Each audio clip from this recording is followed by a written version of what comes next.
Are you new to Star Wars Unlimited? Well, here's a few tips to get you going. The starter sets are a great way to get into Star Wars Unlimited. These are cheap 2-player starter sets that were available for the first 3 sets, so basically year 1 of Star Wars Unlimited. With these, you can pay around £20 to pick this up, and it will include everything you need for 2 players to play Star Wars Unlimited. From the 2 decks, and depending on which one you pick up, you might have Luke versus Vader, or Moff Gideon versus the Mandalorian, or Ahsoka Tano as Snips versus General Grievous. It will also come with all the tokens you need, and that way you can learn the game. They're great for casual play with friends and learning the game and playing just with these iconic characters. They're not necessarily competitive, but they're a good starting point.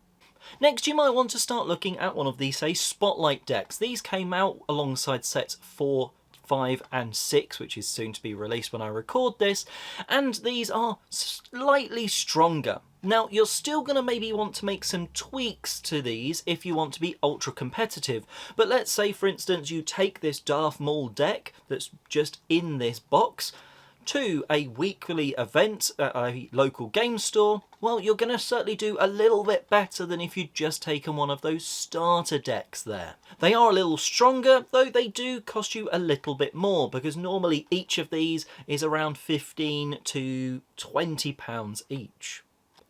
Don't buy your Star Wars Unlimited content from Amazon. This is not a moral thing, this is a money thing. At least here in the UK, I have seen some cracking deals over in from like the US Amazon, but most of the time, certainly here in the UK, I can easily find boxes or products of Star Wars Unlimited, be those starter sets, the Spotlight decks, or the boxes of cards that you can buy, or even individual packs.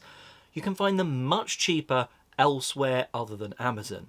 For example, if you go to Amazon, those starter decks are that sort of RRP of 30 sort of pounds. You can easily pick them up for £20 from other places, and even sort of £25 I've seen them in friendly local game stores. And then the money difference changes even more if you look at boxes. The boxes of the booster packs, where you buy a box and it's got 24 booster packs in, full of loads of cards for your Star Wars Unlimited experience. Online on Amazon, you can easily see they're still about 100, maybe even more than £100, even for older sets. Whereas you could go and get some sets 2, 3, even 4 for close to £75 to £80 from other sort of normal online vendors. And, well, that's quite a big sort of money swing. So stay away from Amazon unless maybe you're in America and they've got a really good sale on. This one's a bit of a hot take, but set 3 for me was fantastic. It's widely considered one of the sort of weakest of the sets because there's very few cards that get played consistently in the competitive scene that were from set 3. But it was all about the Clone Wars. And that is such an awesome part of Star Wars for me. The clones versus the battle droids. And you have like the Bad Batch and a few other characters and stuff in there. It was a really cool set, but the mechanics weren't necessarily the strongest, and they don't see that much play.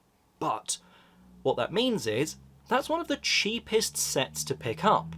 I've definitely seen boxes going for £60, and, well, as their RRP is over 100, it's basically like a half-price box. The other sets are more expensive. So, you know, you could get a huge amount of set 3, and enjoy it casually with your friends at home and be happy. So even though a set might be considered weak, it might be perfect for you because that theme of that time of Star Wars sings to you. And lastly, you should know about the term rotation. This is my first card game like this. I've dabbled with Magic once or twice with friends, but this is the first card game I've really been invested in. And Star Wars Unlimited has this thing called rotation, this big looming word. And what it means is, for sort of going to a store to play in a weekly event or a big tournament, certain cards will no longer be legal to play when it comes round to March of 2026. Now, what that doesn't mean is you should get rid of all of those cards, or not necessarily buy those old boxes of cards, because you can have so much fun with them. You've got the Eternal game mode where you can just play any card. It doesn't have to be legal for the premier gameplay. You've got Twin Suns, the Trilogy format, which you can use at the moment any decks in.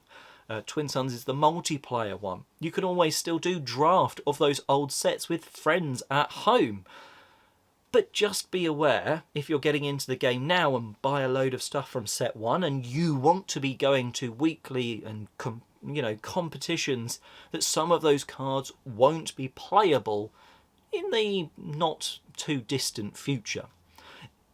For me, it's an interesting one. I don't like the idea of that, but I do like the idea of them being able to keep the game fresh and, well, new leaders having to emerge and not just people sticking to old, really good leaders that they've sort of become attached to, like I have. It's just something to be aware of and not necessarily something to be scared of. I have a cube, which we can touch on that another time, of set 1 through to 4 at the moment, and they will stay in my collection for years to come, and I can always use those to play at home with friends in a casual sort of game mode. And certain decks will still be usable in the other modes. Twin Suns doesn't have cards that aren't legal. Trilogy, etc. These aren't going to be necessarily affected by rotation.